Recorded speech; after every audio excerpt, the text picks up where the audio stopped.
Responsabilité sociétale des entreprises. Le sujet était au centre de la 3e édition de la conférence internationale de l'Institut de responsabilité sociétale des entreprises qui vient de se tenir ici à Bamako, à suivre dès l'entame de ce journal. Finale de la 5e édition de la Coupe de solidarité à Kelekele. Elle a vu le sacre de l'équipe de Colonna 3-1 face à celle de Blakala. Ce tournant de football qui se tient chaque année vise à renforcer la cohésion entre la population de Guantédougou. Nous en parlons en fin d'édition. Bonsoir à toutes et à tous, il est 19h30 et bienvenue aux informations sur ORTM2. La finance verte et les investissements responsables, c'est le thème de la 3e édition de la conférence internationale sur la responsabilité sociétale des entreprises qui vient de se tenir ici à Bamako. Il s'agissait de doter les participants d'outils leur permettant de respecter les normes établies en matière de gestion d'entreprise. L'initiative est de l'Institut Responsabilité sociétale des entreprises d'Ala Traoré. Responsabilité sociétale des entreprises. La question est au centre de cette rencontre à l'initiative de l'Institut Responsabilité sociétale des entreprises Mali. Une conférence à dimension internationale sur le concept dont l'appropriation reste capitale pour la réussite d'une entreprise. Cette 3e édition enregistre notamment la participation de plusieurs entrepreneurs, étudiants qui bénéficient de l'expertise des experts mobilisés pour l'occasion. Donc nous, en tant que jeunes, en tant qu'entrepreneurs, on s'est donné pour objectif de donner une certaine visibilité à ce concept. Parce qu'on a vu derrière ce concept une vision. Et on souhaiterait partager cette même vision auprès de nos amis jeunes afin que nous puissions vivre, nous puissions avoir un monde meilleur, un monde responsable. Aujourd'hui, c'est la finance verte. Bon, quand on parle de finance verte, il s'agit de financer le vert. Le vert, c'est le climat, l'environnement. Mais comment on va financer l'environnement? La conférence tout de suite, le débat va tourner autour de ça, que je vais présenter, juste pour que les gens comprennent de quoi on parle. Et aujourd'hui, il est important de prendre en main tous les problèmes que nous avons dans notre pays. La marraine de cette conférence, Keita Aïdambou, fait partie des fins connaisseurs des questions environnementales pour avoir été ministre du département de tutelle. Nous sommes à la 3e édition et c'est un jeune qui est très engagé. Pour moi, parler de la responsabilité sociétale des entreprises, c'est un vrai combat. C'est un combat, on l'a entendu, ça date d'il y a quelques années, mais on s'est rendu compte depuis la mondialisation que les sociétés et entreprises ont tout intérêt à intégrer la responsabilité sociétale dans leurs actions. Et c'est pour ça que nous sommes en devoir de génération, d'accompagner la jeunesse, mais de nous battre aussi pour notre pays. C'est une incitation à mieux prendre en compte d'abord les objectifs de développement durable, mais le développement tout simplement de notre pays. Projection du témoignage de certains acteurs sur la responsabilité sociétale et les entreprises. Visite des stands. Slam sont entre autres temps forts de cette conférence. Il était fréquent de voir dans les quartiers des ateliers remplis de téléviseurs à Paris. Mais depuis quelques années, les acteurs de ce secteur s'orientent vers la réparation d'autres types d'appareils électroniques à cause de la rareté des clients. Le constat dans ce reportage signé Aïssata Traoré. Taïrou Sissé et Ibrahim Keita exercent le métier de réparateur de télévision et d'appareils électroménagers depuis plus de 30 ans. Ils ont pu, grâce à leur savoir-faire, donner vie à beaucoup d'appareils, mais aussi se construire une vie. Toutefois, depuis quelques années, ce métier n'est plus aussi rentable. Je suis dans ce métier depuis 85. Je me suis marié dedans. Je suis marié dedans, j'ai mes enfants dedans. Bon, c'est moins rentable. Vous voyez, les clients viennent fréquemment. Mais actuellement, c'est un peu lent. À cause du problème d'argent, la conjoncture. Bon, nous gagnons plus dans ce métier avant. Les télés sont vendues plus chères, mais la réparation n'est pas rentable. J'avais au moins 5 à 6 clients avant, mais actuellement, c'est rare et les gens n'ont plus de moyens aussi. La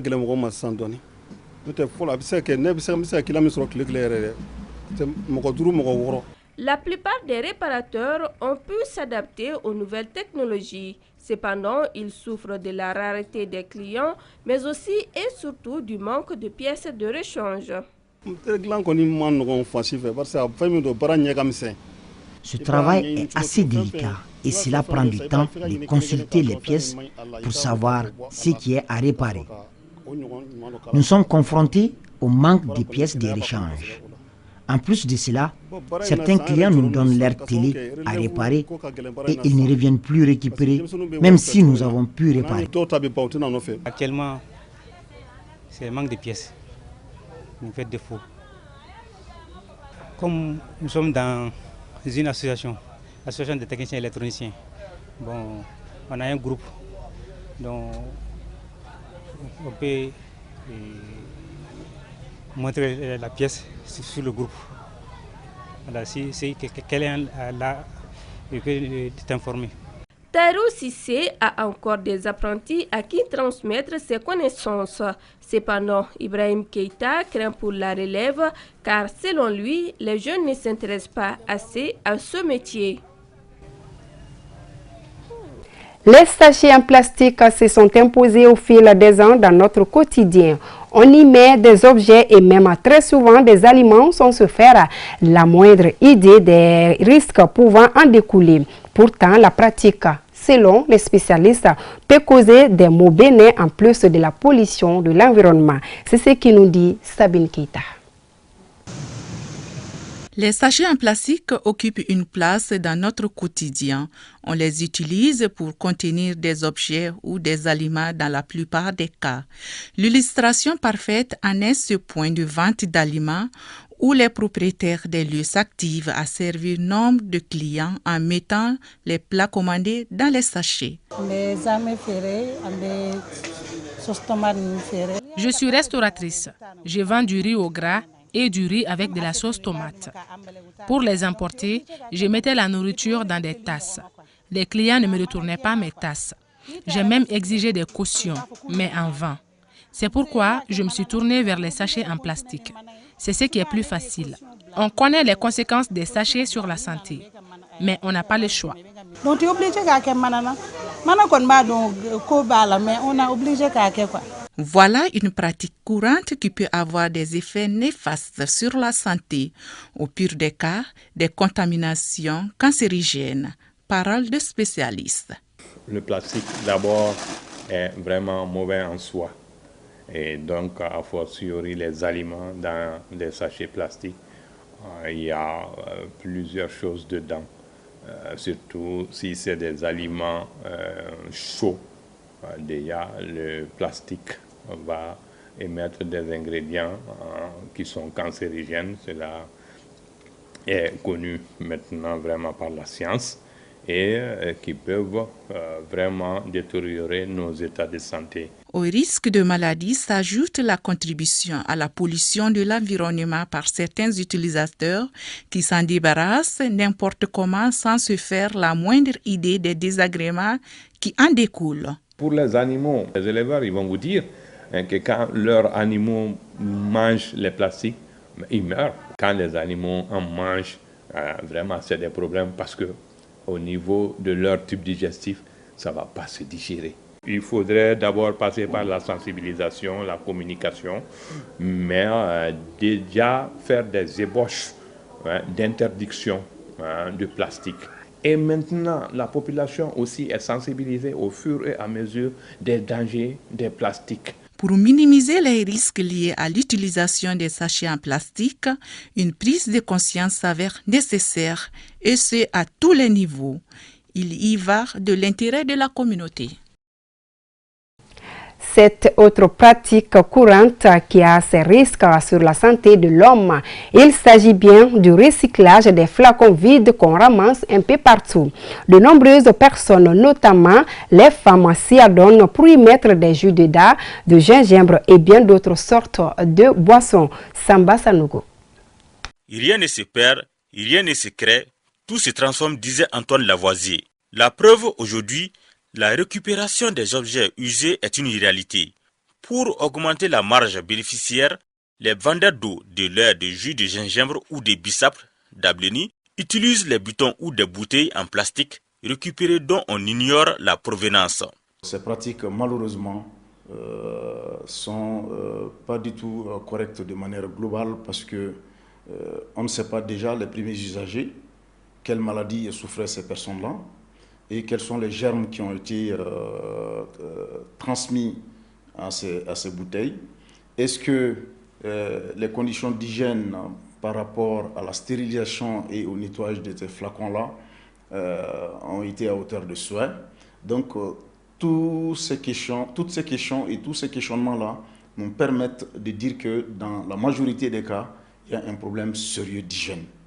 Et ce problème sérieux d'hygiène est à l'origine, malheureusement, de beaucoup de maladies, au premier plan desquelles les maladies diarrhéiques. Certaines formes de ces flacons qui sont en plastique, là c'est encore plus dangereux parce que les formes en bouteille peuvent être facilement nettoyées et les formes en plastique génèrent d'autres problèmes. Cette réutilisation pose-t-elle déjà un problème d'hygiène?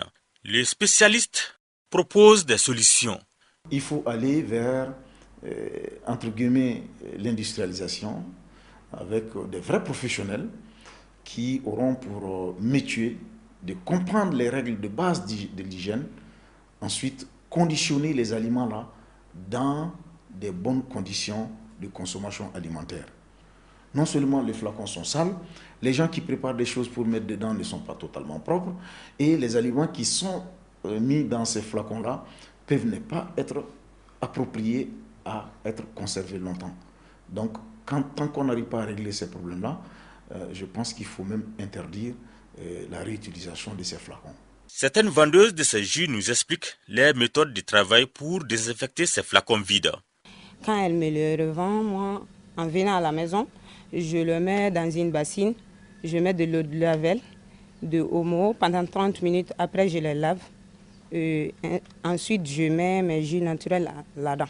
Je ne sais pas si vous avez vu avec les autres, comme elles étaient en train de les laver, on met les éponges à l'intérieur, on les lave avec. Et concernant les fermetures des bidons, donc ça, on achète des brosses, les brosses à dents qu'on utilise pour laver les dents. C'est ce qu'on utilise pour laver les couvercles des bidons.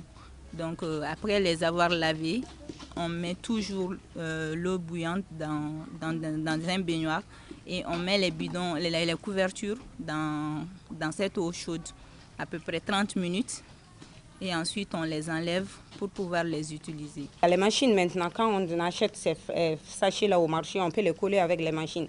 Ça c'est plus rentable et puis c'est plus crédible aussi. En faisant ça, on évite moins de maladies et puis il n'y a pas d'inconvénient là-dedans. C'est ce que je conseille aux autres vendeurs. Selon les vendeuses, elles font le maximum pour désinfecter les flacons vides avant l'utilisation. Comme le dit un adage, il n'est aucune chose qui vaille plus que la santé. Coupe de solidarité à Kelekele dans le cercle de Kolondieba. La 5e édition de cette activité sportive vient de connaître son épilogue avec le sacre de l'équipe des Colonna 3-1 face à celle de Blakala. Ce tournant de football qui se tient chaque année vise à renforcer la cohésion entre la population de Guantiedougou. Bourehima Diallo. Utiliser le sport comme vecteur de développement et de la cohésion sociale entre les jeunes de Guantiedougou, c'est l'objectif recherché en organisant cette compétition de football dénommée Tournoi de la Solidarité. Initiée par Yaya Kone, un enfant du terroir, cette compétition 5e du genre se déroule chaque année à Kelekele, une localité située à environ 280 km de Bamako dans le cercle de Kolondieba. Au-delà de son aspect sportif, ce tournoi est aussi un véritable moyen d'intégration et de promotion des valeurs culturelles de cette contrée de notre pays. L'évolution est très positive. Les gens ont commencé à comprendre l'esprit de ce tournoi. Dit son nom, la Coupe de la Solidarité. Donc, on essaie de regrouper l'ensemble de nos villages autour d'une compétition pour permettre aux gens de briser les barrières qui se trouvent entre nous.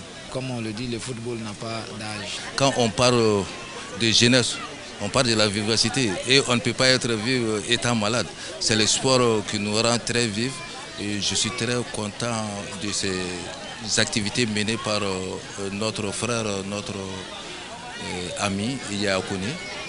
Et nous souhaitons également que ces genres d'activités se propagent dans toute ma commune.